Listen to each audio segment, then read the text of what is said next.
오늘 우리에게 주신 하나님의 말씀은 다니엘서 11장 주보에서는 5절에서 45절까지라고 제가 썼지만 내용을 다 읽어도 아마 무슨 말씀이신지 이해하기 어렵고 그런 내용이다 보니까 저희가 2절만 그냥 간략하게 읽도록 하겠습니다. 다니엘서 11장 5절과 6절 2절입니다.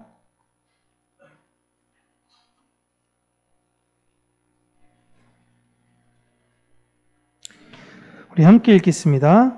남방의 왕은 강할 것이나 그 군주들 중 하나는 그보다 강하여 권세를 떨치리니 그의 권세가 심히 클 것이요 몇 해 후에 그들이 서도 단합하리니 곧 남방 왕의 딸이 북방 왕에게 가서 화친하리라. 그러나 그 공주의 힘이 쇠하고 그 왕은 서지도 못하며 권세가 없어질 뿐 아니라 그 공주와 그를 데리고 온 자와 그를 낳은 자와 그때에 도와주던 자가 다 버림을 당하리라. 아멘. 11장 5절부터 쭉 읽으시면 남방과 북방의 전쟁이다라고 이야기가 나오는데 이게 도대체 무슨 말을 하는지 좀 이해하기가 어려우실 것입니다. 이걸 먼저 이해하기 위해서는 제가 쭉 다니엘서 처음부터 이야기했던 바벨론 제국, 메대와 바사 제국, 헬라 제국, 그리고 로마 제국에 대한 이해가 필요한데 특별히 다니엘서 11장은 그 세 번째인 헬라 왕국, 헬라 제국에 대해서 이야기하고 알렉산더 죽은 이후에 네 왕조로 나뉘어진 이후의 이야기를 하고 있는 것입니다. 이렇게 지금 알렉산더가 죽은 이후로 네 왕조로 나뉘어졌어요.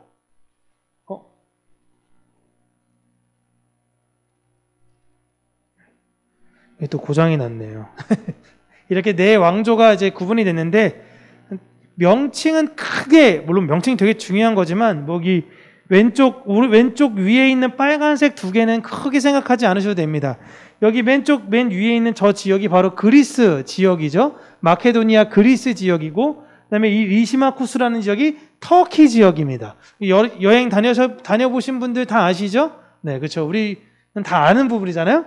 그 다음에 이제 셀레우쿠스, 제가 자꾸 오늘 설교 때는 셀레쿠스 이렇게 이야기할 텐데, 이 셀레쿠스라는 이 지역은 지금 보시면 예전 옛 메대와 바사의 영토입니다. 그리고 톨레미라고 나오죠. 근데 이건 가끔 프톨레미 이렇게 이야기하는데 이 지역은 이집트 지역입니다. 이렇게 네 개로 나뉘었고요. 오늘 본문에서 이야기하는 남방과 북방의 전쟁은 이 옆에 있는 오른쪽에 셀레쿠스라는 왕조와 밑에 있는 톨레미 왕조와의 내용을 이야기하고 있는 것입니다. 이렇게 여러분이 나중에 보시다가 톨레미니 중요한데 피가 묵음이니 아니니 이게 별로 중요한 게 아니라서 톨레미로 기억하셔도 되고 프톨레미라고 기억하셔도 됩니다. 어쨌든 이 두 나라의 다툼을 지금 성경이 이야기하고 있어요. 왜 이 두 나라만 지명해서 이 두 나라만을 언급한 것이냐면 이 두 나라가 이 가운데가 어느 지역이죠? 이 둘 사이의 가운데 지역이 바로 이스라엘, 가나안 지역이기 때문에 그렇습니다. 먼저 이 북방으로 소개된 셀리쿠스는 이 영토는 바벨론과 바사의 핵심 지역입니다. 여기가 다 바벨론 지역이었고 페르시아 지역이었습니다. 이 바벨론의 영토를 원래 헬라가 가져갔다가 아주 잠시 안티고누스라는 사람이 이 자리를 뺏어요. 그리고 그때 거기 지도자였던 사람이 셀레쿠스였습니다. 이 사람이 뺏기자 이 사람이 톨레미에게 넘어가서 도와주세요 라고 이야기를 해요. 그러니까 톨레미가 알았어, 그럼 내 밑으로 들어와. 그래서 셀레쿠스가 톨레미 밑으로 들어갑니다. 그리고 톨레미가 가서 그쪽을 정벌하고 자, 다시 여기는 이제 네가 잘 다스려라 하고 줘요. 그러면 이제 톨레미가 여기 셀레쿠스를 이쪽에 보낸 건 이쪽을 잘 이제 다스려서 자기한테 조공도 주고 이러라는 의미인데 나중에 점점 세력이 커지고 나서 이 셀레쿠스가 톨레미의 뒤통수를 칩니다. 그래서 자신만의 제국을 만들어요. 그리고 그 이후에 두 가문은 싸우기도 하고 결혼으로 화친을 하기도 하고 이런 내용들을 오늘 11장 저희가 읽은 본문에서 나오고 있는 것입니다. 오늘 본문이 다 그런 내용들이에요. 그래서 이 내용만 읽으시면 이게 도대체 무슨 내용인지가 이해가 하나도 안 될 수 있습니다. 그리고 이런 실제적 역사가 너무 자세하게 기술되어 있다 보니까 어떤 학자들은 다니엘서 뒷부분은 다니엘이 쓴 것이 아니라 다니엘 이후에 어떤 역사학자가 다니엘의 이름을 빌려가지고 여기다가 붙여넣은 것이다 라고까지 주장을 해요. 그 정도로 너무 디테일해요. 이런 논란이 있는 부분이 성경에 특히 나오는 게 다니엘서 이 뒷부분, 그 다음에 이사야서 뒷부분, 그리고 요한복음 뒷부분입니다. 뭐 보시면 그들의 주장도 일면 일리가 있어요. 그러나 여러분 제가 다시 한번 강조드리는 건 성경의 원 저자는 이사야도 다니엘도 요한도 아니라 성령님이십니다. 다니엘서의 이 부분은 하나님께서 다니엘에게만 알려주시려고 하는 것이 아니라 이 내용을 모든 교회에게 알려줘야 한다라는 그 뜻이 있으신 거예요. 우리는 이것을 발견해야 된다라는 것입니다. 여러분, 가나안 지역은 이 나라 저 나라에 계속 속하면서 지금 살 수밖에 없었습니다. 옛날에는 여기다 조공 바쳐, 옛날엔 저기다 조공 바쳐, 이 나라가 힘세면 힘센 나라에 계속 조공을 바치며 살 수밖에 없었던 되게 힘없고 약한 민족이었어요. 이 나라 저 나라에 속하다가 가장 최근에 마지막에 속했던 게 바사 시절이었습니다. 바사 시절에는 이제 본격적인 이스라엘, 어떤 유대의 회복이 움직임이 있었어요. 그러다 이 바사가 헬라에 의해서 망하게 되고 이제는 바사가 망했으니 누구를 섬겨야 돼요? 헬라를 섬겨야 되는 거예요. 그리고 알렉산더가 정복전쟁을 계속하고 죽음으로 인해서 사실 이 가나안 지역을 잘 신경 쓰지 않았습니다. 영토를 계속 확장하려고만 했으니까요. 그러다가 네 제국으로 이렇게 나뉘어지고 난 후에 여기를 누가 다스릴까 했다가 가장 처음엔 톨레미가 이 지역을 지배했습니다. 그리고 그들은 바사가 유대인들에게 관대하게 대했던 것처럼 굉장히 관대하게 대했어요. 특별히 톨레미 2세 왕은요, 히브리어로 되어진 구약 성경을 헬라어로 번역을 해줍니다. 대단하죠? 당시에 헬라 제국 때 여러 지역으로 흩어진 유대인들이 그들의 자녀를 말씀으로 양육하려고 하는데요. 당시 구약 성경은 다 히브리어로만 적혀 있습니다. 근데 양육을 하려고 하면 이 율법을 알려주려고 하는데 아이들이 그 당시 공용어인 헬라어만 쓰다 보니까 히브리어에 대해서 잘 모르는 거예요. 그러니까 부모의 입장에선 가르치려고 하는데 어려움이 생기는 거죠. 그리고 그게 한 세대가 더 가서 이제 2빈 3세대가 되잖아요. 그럼 뭐 히브리어 거의 안 씁니다. 그냥 헬라어만 익숙하게 써요. 그래서 말씀, 율법을 가르치는 것이 너무나 어려웠어요. 이걸 알고 있던 톨레미 2세가 유대인 번역자 72명, 72명을 뽑아서 히브리어로 된 성경을 헬라어로 번역해 주세요라고 요청합니다. 그것이 70인역이라고 이야기하는 최초의 성경 번역본이에요. 그래서 다른 지역에 흩어진 유대인들이 헬라어만 쓰는 그 자녀들에게도 율법을 쉽게 읽고 가르칠 수 있게 된 것입니다. 놀랍죠? 하나님은 전혀 믿지도 않는 그 왕이 하는 게 뭐냐면 성경 번역을 한 거예요. 그리고 이들뿐만이 아니라 성경을 읽고 싶은 사람은 이제 누구나 다 히브리어는 몰랐는데 헬라어로 되어져 있으니까 자연스럽게 하나님의 율법이 무엇인지 읽어볼 수 있게 된 것입니다. 이렇게 하나님의 말씀을 읽는 사람의 수가 헬라 시대 이후로 폭발적으로 늘어나요. 폭발적으로. 만약 하나님께서 이런 제국들에 의해 유대인만 지키고 보호하셨다면 하나님의 말씀이 이렇게 확장될 수는 없었습니다. 그리고 이런 현상에 있어서 당시에 보수적인 유대인들은 헬라어 성경 번역본은 진짜라고 인정하지 않았어요. 오직 성경은 하나님의 말씀은 히브리어로 된 것만 가능하다라는 것이 그들의 주장이었어요. 지금도 여러분 보수적인 무슬림들, 이슬람 교도들은요, 아랍어가 아니라 다른 언어로 된 건 꾸란이라고 부르지 않습니다. 여러분 한글로도 꾸란 번역되어도 나와 있습니다. 교보문고나 어디든지 가서 사서 읽으실 수 있어요. 근데 그건 성경, 그냥 그들한테 그거는 말씀이 아니에요. 오직 말씀은 이슬람어로 적혀진 것만이 꾸란이다라고 보수적인 무슬림들은 이야기해요. 우리가 지금 이단으로 여기고 있는 말씀 보존 학회 이 사람들도 같은 논리예요. 이 사람도 유일한 성경은 킹 제임스 버전만이 진짜 성경입니다 라고 가르치고 있어요. 그 나머지 것은 다 잘못된 해석이다 라고 이야기하고 있어요. 하나님의 진짜 뜻을 모르니까 이런 고집만 있는 거예요. 여러분, 인간의 제한된 언어로는 하나님의 온전한 뜻을 헤아릴 수 없습니다. 하나님은 사랑이시다 라고 했을 때 그건 우리가 이해하기 편하게 하나님은 사랑이라고 쓴 거지, 하나님은 어떻게 정의할 수 있습니까? 하나님은 정의할 수 없어요. 하나님은 하나님이십니다. 그리고 하나님의 이름도 몰라요. 우리가 여러분 하나님의 이름이 뭐죠? 여호와, 야훼 몰라요. 그냥 네 글자입니다. 히브리어 자음으로 된 네 글자인데 그 네 글자도 이게 10계명 3계명인 하나님의 이름을 망령되이 일컬을까봐 이걸 필사했던 서기관들이 그걸 쓸 때마다, 이거를 낭독할 때마다 그 이름을 이야기하지 않아요. 거룩한 네 글자께서, 아니면 주님인 아도나이, 이런 말만 했습니다. 그래서 나중에 한참 지나고 나서 근데 하나님의 진짜 그런 말 함부로 하지 마. 그분의 진짜 이름이 무엇입니까? 라고 할 때 몰라요. 하나님의 이름이 비밀이 됐습니다. 인간의 제한된 언어로는 하나님의 뜻을 헤아릴 수 없어요. 어느 정도만 우리가 이 성경을 통해서 이해하는 것일 뿐입니다.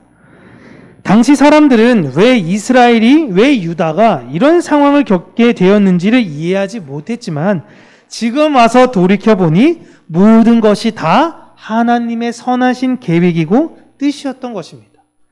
하나님은 모든 세계로의 구원 사역을 점점 진행하고 계셨던 거예요. 근데 당시에 있는 사람들은 잘 이해할 수가 없죠. 그런데 이제 이 톨레미 왕조, 유대인들한테 이렇게 우호적이었던 톨레미 왕조의 힘이 약해지고 이제 셀루쿠스 왕조가 강해지면서 이 가나안 지역이 셀루쿠스로 넘어갑니다. 이때 셀루쿠스의 안티오쿠스 3세 왕도 유대인들에게 처음에는 비교적 잘 대해줘요. 처음엔 잘 대해줘요. 그런데 당시 정세가 너무 급변했던 것입니다. 여기 보시면 잠깐만요, 지도.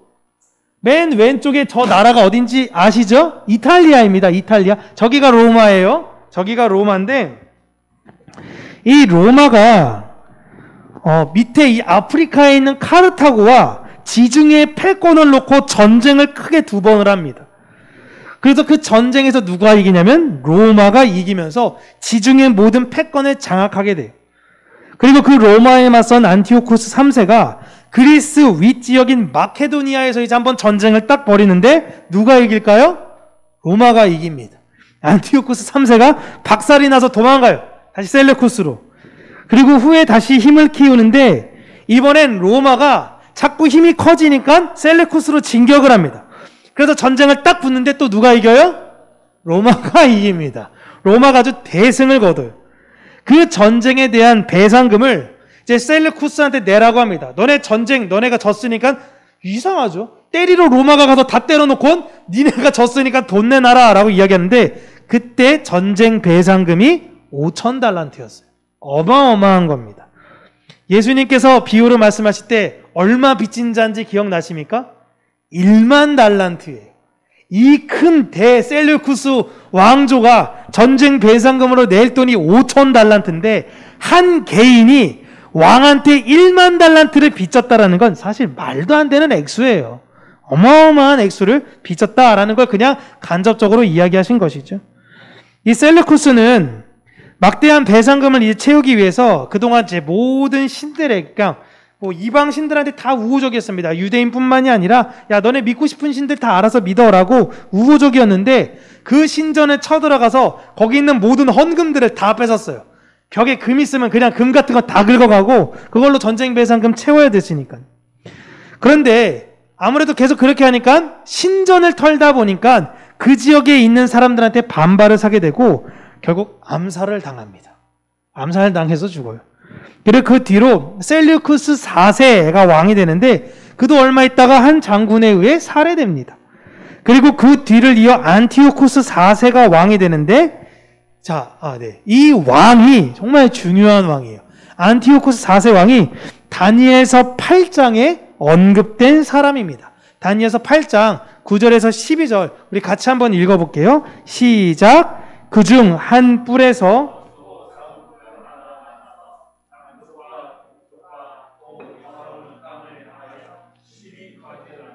그것이 하늘 군대에 미칠 만큼 커져서 그 군대와 별들 중에 몇을 땅에 떨어뜨리고 그것들을 짓밟고 또 스스로 높아져서 군대의 주제를 대적하며 그에게 매일 드리는 제사를 없애버렸고 그의 성소를 헐었으며 그의 악으로 말미암아 백성이 매일 드리는 제사가 넘긴 바 되었고 그것이 또 진리를 땅에 던지며 자의로 행하여 형통하였더라.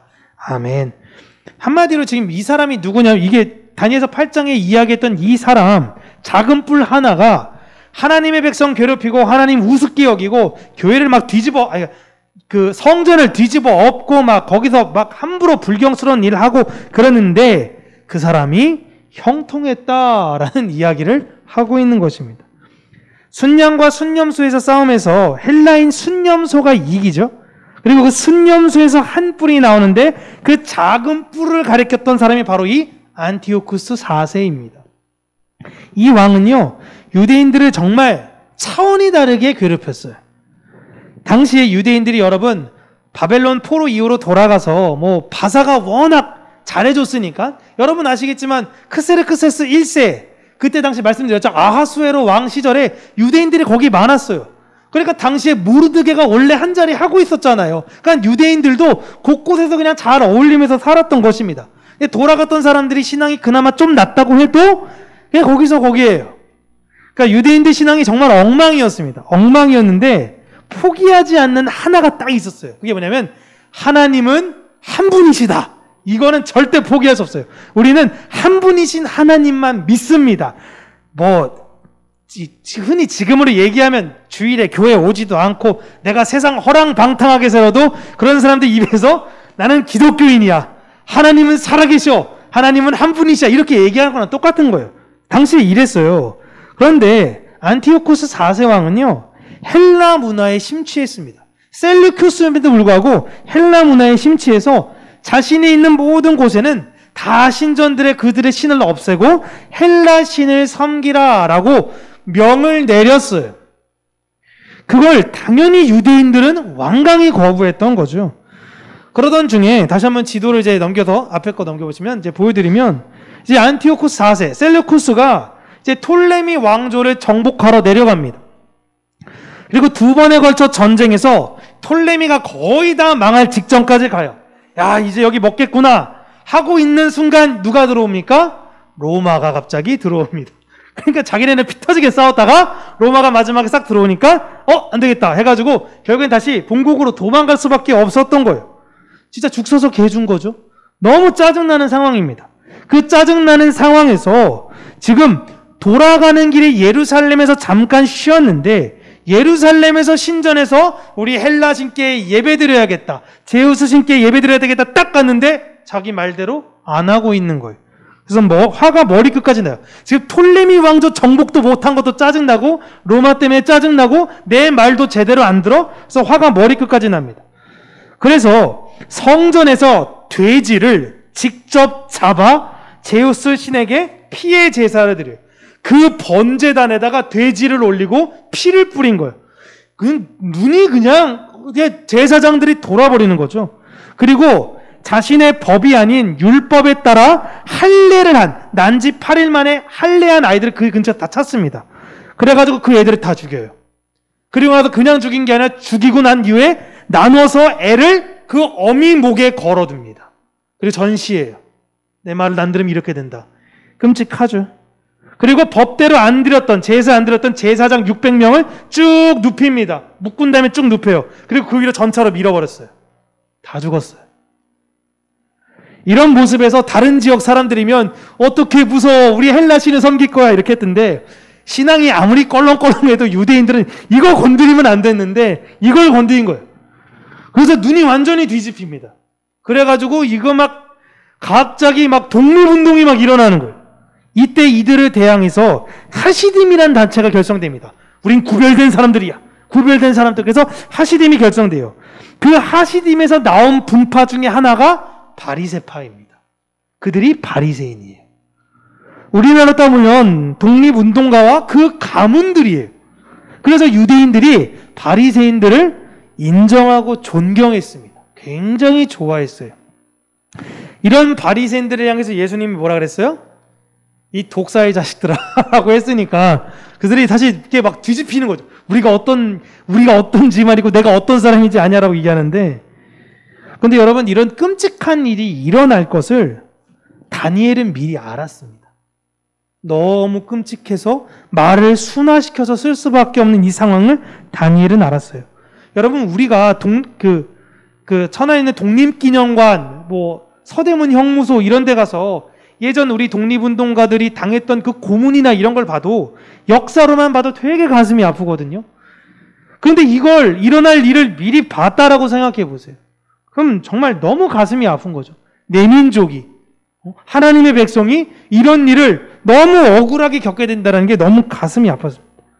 그리고 이 일은 다니엘이 죽고 난 한참 후에 실제로 일어났어요. 그리고 당시에 살던 사람들, 이때 이 고난과 역경을 겪었던 사람들은, 아, 우리 이때가 바로 다니엘서에 말했던 이때구나. 근데 우리 이후로도 이것이 한 번 더 있다라는 걸 다니엘이 이야기했거든요. 그게 처음 본 환상이었던 네 짐승이에요. 네 짐승 때 네 번째 짐승에서도 똑같이 작은 뿔이 올라오거든요. 그 작은 뿔이 올라와서 교회와 하나님의 백성을 핍박했습니다. 그 일이 로마 시대에 겪게 될 교회가 겪는 괴로움이었어요. 지금 다니엘은 역사 속에서 나중에 될 일을 먼저 봐요. 그러면서 점점 가까이 일어날 일들을 본 것입니다. 그리고 로마 시대에 갔을 때 이런 핍박과 박해는 한 번만 일어난 것이 아니라 너무 자주 일어났습니다. 여러분, 바울과 베드로는 예수님이 승천하시고 20년 후에 죽임을 당했습니다. 그리고 10년 후에 예루살렘이 완전히 멸망해요. 그래가지고 거기 문짝 하나 남기고 예루살렘 성벽이 다 박살나잖아요. 디도 장군에 의해서 다 박살나고 벽 딱 하나 남았어요. 그래서 그 벽을 지금 뭐라고 불러요? 통곡의 벽이잖아요. 거기서 기도하면서 울잖아요. 예? 그 통곡 벽 하나 나왔어. 벽 하나 다 부셔버리고. 그래서 그때가 다니엘서에 나오는 그 멸망의 때인가? 그 마지막 날인가? 사람들은 싶었습니다. 그렇게 생각할 수밖에 없었어요. 박해가 너무 극심하니까. 예수님 믿는다 그러면 다 죽이니까. 근데 그때의 요한이 살아 있었습니다. 살아 계셨어요. 그래서 많은 사람들이 어떻게 생각을 했냐면, 요한이 죽지 않고 예수님께서 재림할 거야 라고 생각을 했어요. 제자들은 다 죽거든요. 야고보를 시작으로 막 다 죽습니다. 그런데 요한은 죽지 않는 거예요. 그러니까 이분은 왜 안 돌아가시는 걸까? 주님께서 이분이 살아계실 때 오시겠구나 라고 생각했어요. 요한복음 21장 보면 이제 이런 내용이 나옵니다. 이에 베드로가 그를 보고 예수께 여짜오되, 주님, 이 사람은 어떻게 되게 싸움나이까? 이 사람이 요한이에요. 예수께서 이르시되, 내가 올 때까지 그를 머물게 하고자 할지라도 내게 무슨 상관이냐? 너는 나를 따르라 하시더라. 이렇게 이야기를 합니다. 22절 보면, 내가 올 때까지 그를 머물게 하고자 할지라도, 내가 다시 올 때까지 그가 있을 거야 라고 할지라도, 그럼 너는 무슨 상관이야? 라는 거예요. 23절 보세요. 이 말씀이 형제들에게 나가서 그 제자는 죽지 아니하겠다 하였으나, 예수의 말씀은 그가 죽지 않겠다 하신 것이 아니라, 내가 올 때까지 그를 머무게 하고자 할지라도 내게 무슨 상관이냐 하신 것이로라. 아멘. 지금 다 이렇게 오해했어요. 여러분, 요한복음은 마태복음 짓고 마가복음 짓고 누가복음 짓고 그 다음에 이어서 요한복음, 이게 아니에요. 마태, 마가, 누가가 나온 다음에 한참 후에 예수님이 잘못 알려지고 있고 그 교회에 대해서 잘못 이해하고 있으니까 요한이 예수님은 이런 분이십니다 라고 그걸 친절하게 다 써서 교회에게 전해준 것이 요한복음이요. 굉장히 나중에 쓴 것입니다. 사람들이, 많은 제자들이 죽임을 당해도 요한은 안 죽을 줄 알았던 거예요. 그런데 그런 의미가 아니라고 요한이 요한복음에서 못을 받고 있는 것입니다.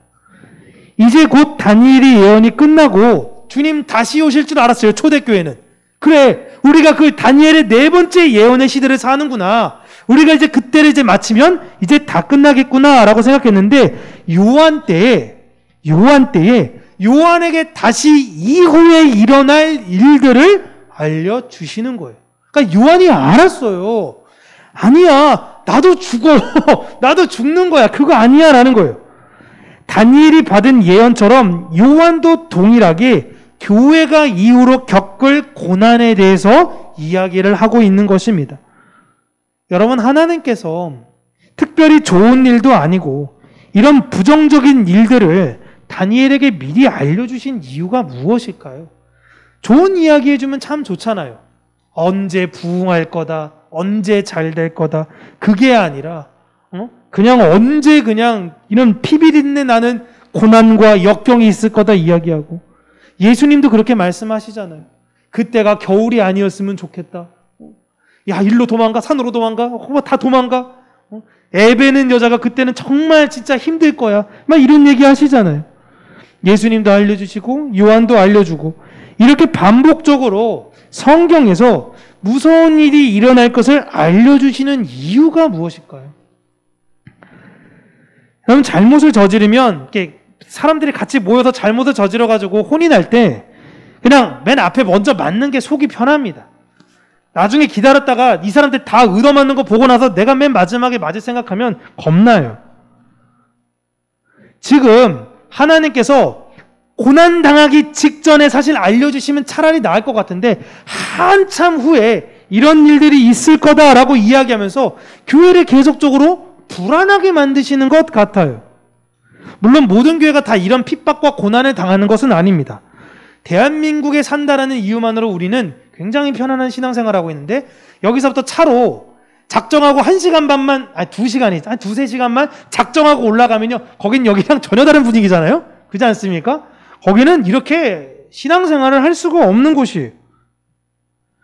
그러니까 모든 교회가 이런 핍박을 받는 것은 아닙니다. 개인적으로도 성도의 삶 속에서 이런 심한 고난을 겪는 분들은 굉장히 적어요. 그런데 성경은 성도에게는 반드시 고난이 있을 거다라는 것을 말씀하시는 겁니다. 이게 정말 중요한 거예요. 성경은요, 하나님은 우리에게 사탕발림을 하지 않아요. 누가 우리한테 사탕발림을 합니까? 사탄이에요. 절대 우리에게 사탕발림하지 않습니다. 여러분, 여기에 투자만 하시면 여러분의 수익률을 대박나게 해드리겠습니다. 이런 사탕발림에 계속 넘어가잖아요. 기획부동산 계속 넘어가. TV 보면서 아이고 바보, 저런 바보. 근데 나중에 보니까 내가 거기 앉아있네? 와, 내가 막 전도하고 있네? 딱 그러고 있잖아요, 사실. 에? 성경은 우리에게 사탕발림하고 있지 않습니다. 뭐 잘하면 뭐 줄 거야. 열심히 믿으면 집도 생기고 네 자녀들이 복받고 그럴 거라고 절대 이야기하고 있지 않아요. 오히려 너무 정확하게 고난이 있을 거다라고 말해서 하나님 믿는 게 좀 꺼려집니다. 아, 내가 예수님 믿어야 되나? 성경은 우리에게 예수를 믿으면 영혼이 잘 되고 범사에 잘 되고 강건하게 되는 축복이 있을 거다라고 이야기했어요. 그러나 그 잘 되는 것이 우리가 부유하게 되거나 잘 나가는 사람이 될 것이다라고 말하는 것이 절대 아닙니다. 우리는 환난과 핍박 중에도 내 안에 계신 성령님을 내 영혼이 따라가는 사람들이라는 거예요. 내 상황이 힘들어도 감사를 고백하는 사람들이에요. 그게 범사의 고백, 감사를 고백하는 것입니다. 그리고 모든 환경을 이겨내는 강건한 사람이 될 것이다 라는 이야기를 하는 겁니다. 그래서 성도는 내 영혼의 인도자이신 성령님을 따라가며 범사에 감사하고 담대한 사람이 되는 것입니다. 이게 복이에요. 우리는 주님 다시 오심을 기다리는 사람들입니다. 그리고 그 나라는 점점 가까이 오고 있으면서 완성되어져 가고 있습니다. 여러분, 하나님 나라가 완성되어진다라는 건요, 믿는 자의 수가 점점 줄어드는 거예요. 노아의 때와 같이 말씀하셨습니다. 마지막 때는 노아의 때와 같을 거라 그랬는데 점점 없어서 노아와 그의 가족만이 구원을 얻게 되었습니다. 멸망을 앞두고 하나님의 심판이 앞두고 항상 이런 게 동일하게 반복됐어요. 제가 예레미야도 마찬가지지 않습니까? 하나님께서 예레미야에게 이야기하시면서 예루살렘 성을 돌면서 하나님을 진실하게 믿는 사람 한 명만 데리고 와라. 한 명만 데리고, 한 명만. 한 명이 없어요. 대제사장 데리고 와도 안 되는 거고 그 누구를 가도 한 명이 없었던 거예요. 그렇게 정말 외로운 신앙생활을 하는 겁니다. 그런데 우리는 얼마나 감사하냐면 이렇게 함께 동역할 수 있으니까 너무 감사한 거예요. 하나님 나라는 점점 가까이 오고 완성되어져 가고 있어요. 그래서 세상 사람들이 왜 하나님의 말씀을 믿지 않을까를 이상히 여기지 마시고 마지막 때가 가까이 오고 있구나라고 받아들이시면 돼요. 그러니까 더 간절하죠. 이 사람 꼭 같이 천국 데려가고 싶으니까. 그 삶을 우리가 보여줘야 되는 거예요. 하나님 나라가 가까이 오고 있다는 걸.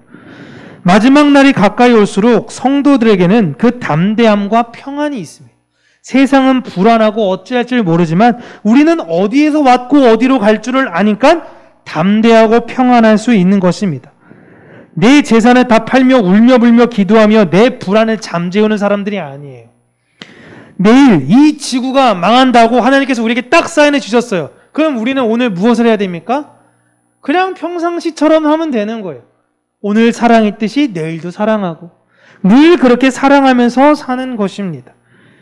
북방과 남방이 전쟁을 하며 이스라엘 사람들을 휘둘렀습니다. 때론 좋은 때도 있었고 때론 너무나 힘들 때도 있었습니다.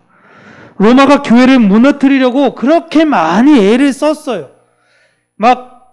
이런 핍박 저런 핍박 가진 모든 핍박을 다 했는데 하나님께서는 교회를 지키셨습니다. 그리고 우리 또한 하나님께서 지키실 것이니 담대하게 불안해하지 마시고 또 코로나가 3만 명이 넘었죠? 야, 이거 독한 놈이 아주 그냥 독해요. 그래도 이제 혹자는 8월 달에 20만 명인가요? 20만 명? 이게 미리 떡밥 던져놓는 건가? 20만 명 될 거 혹시 자기네들이 방역 실패할까봐 떡밥 던지는 건가? 이런 생각도 하는데 덜컥 겁났습니다. 전교인 수련회 어떻게 해야 되나? 주님, 어제부터 계속 기도하게 돼. 얘 왜 괜히 기사를 봐서 내 마음이 힘들어. 주님, 하다가 환불 규정을 딱 보니까 환불이 성수기 때는 안 된다고? 어떡하지? 주님 하면서 막 마음이 기도했어요. 그냥 연약한 사람이죠. 코로나가 그 어떠한 병이 우리에게 온다 하여도 여러분 담대하시기를 바랍니다. 아무도 여러분들을 흔들 수 없어요. 마귀가 여러분들을 아무리 흔들려고 해도 여러분 안에 예수 그리스도의 그 굳센 반석이 계시기 때문에 절대 우리는 흔들리지 않으니까 담대하게 이 세상을 사시기를 주님의 이름으로 축복합니다. 기도하겠습니다.